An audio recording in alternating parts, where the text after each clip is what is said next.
नमस्कार. मी सतीश कुलकर्णी. एप्रिल महिन्यात स्वामी महाराजांचा प्रगट दिन आणि स्वामी महाराजांची पुण्यतिथी साजरी झाली. विशेष म्हणजे या कार्यक्रमाच्या मी अनेक पत्रिका पाहिल्या. अनेक पत्रिकेमध्ये शेवटच्या दिवशी फक्त प्रसादावर जोर होता.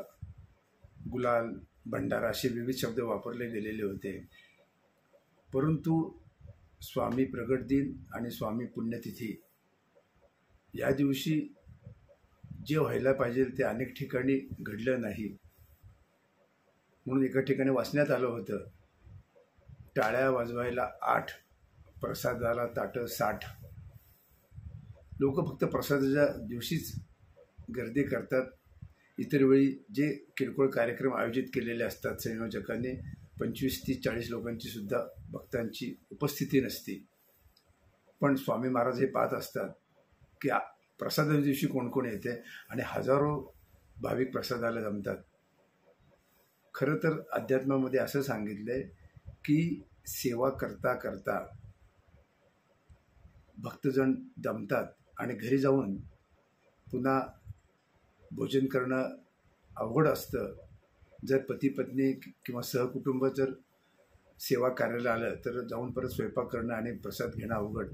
म्हणून त्या ठिकाणीच प्रसादाची व्यवस्था असती किंवा असावी. पण काळानुरूप सगळंच बदलत गेलेलं आहे. फक्त प्रसादावर जोर आहे. वृत्तपत्रात तुम्ही बातम्या पाहिल्या, अमुक ठिकाणी अमुक, अमुक ठिकाणी अमुक.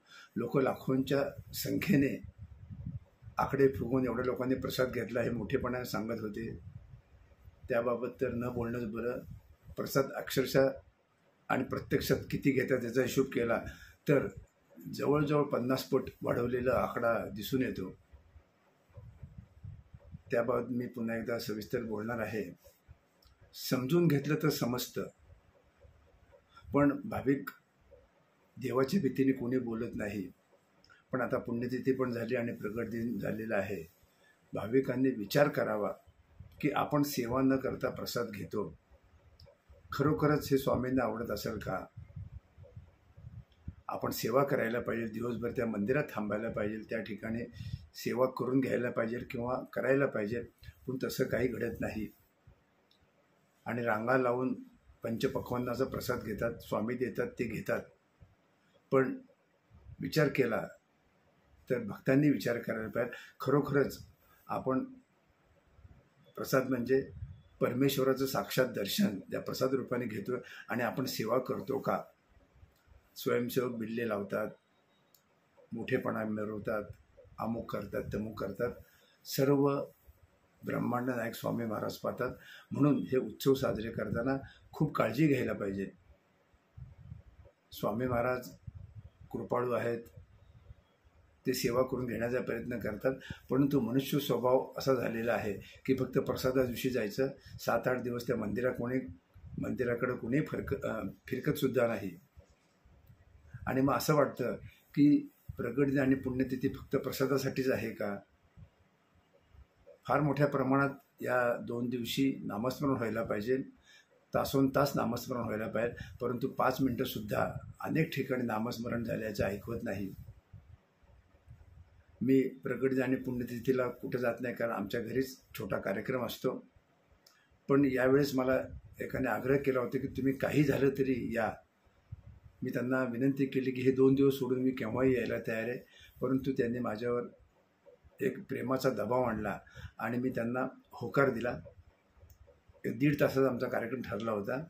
वेळेत थोडे ॲडजस्ट केले आणि तुम्हाला आश्चर्य वाटेल की आदल्या दिवशी मला रात्री फोन आला की कार्यक्रम ठरलेला होता, पण संयोजकांचं आणि इतर काही भक्तांचं असं म्हणणं पडलं की प्रसादात आमचा वेळ जास्त जाणार आहे, ते ऐकायला आम्हाला यायला वेळ मिळणार नाही आणि भाविकसुद्धा प्रसादाच्यामध्ये गुंतलेले असतील, तर हा कार्यक्रम आपण परत केव्हा तरी करू. म्हणजे जो कार्यक्रम व्हायला पाहिजे तो झालाच नाही, स्वामींची इच्छा. पण प्रसादाला मात्र तिथं 1000 आले. खरं म्हणजे कार्यक्रम झाल्यानंतर प्रसाद शक्य होता, परंतु त्यांनी प्रसादाचा एवढा बाऊ केला, एवढा गाजावाजा केला की जो कार्यक्रम होणं गरजेचं असताना तो झाला नाही. असंच अनेक ठिकाणी घडलेलं आहे. स्वामी समर्थांना बाह्यप्रियता आवडत नाही, त्यांच्या चरित्रामध्ये आहे डामडौल आवडत नाही, नाहीतर ते कानाखाली काढल्याचे प्रकारसुद्धा घडलेले आहेत. आजही तसे घडतात. नुकतंच वटवृक्ष स्वामी मंदिरात देखील पुजाऱ्याला एका भाविक भक्ताने श्रीमुखात दिली. पेपरला बातमी आली, गाजावाजा झाला. तो सुद्धा अत्यंत अभ्यासू मी एक व्हिडिओ करणार आहे. भाविकांनी तो मनपूर्वक वाचावा आणि विचार करावा की स्वामी समर्थ किती जागरूक आहेत. 100 पापं होईपर्यंत स्वामीसुद्धा काही करत नाहीत.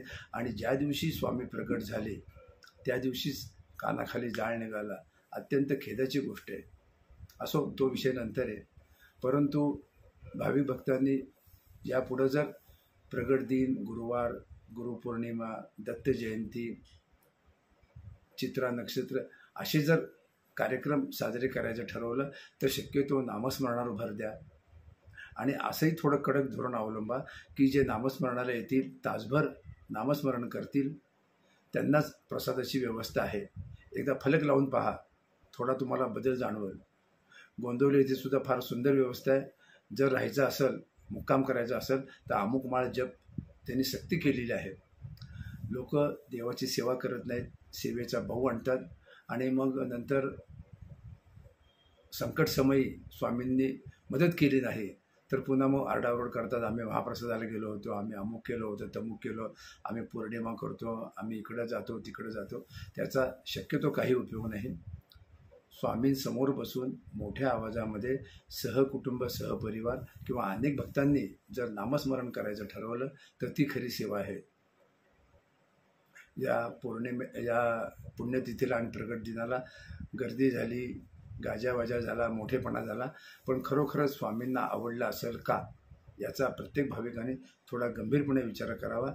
इतर अनेक व्हिडिओमध्ये याबाबत मी बोलणार आहे. परंतु ज्या प्रमाणात हा उत्सव म्हणा किंवा ही सेवा व्हायला पाहिजे, ही संधी आपण घालवलेली आहे.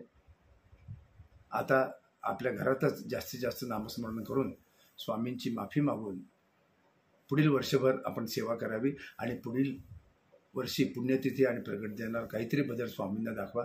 हे मला सांगण्याची गरज नाही. मी तुम्हाला का सांगतो की तुमच्यामध्ये बदल व्हावा आणि स्वामींजवळ तुमची सेवा पोचावी ही माझी इच्छा आहे. बघू आपण काय होतंय ते. नमस्कार.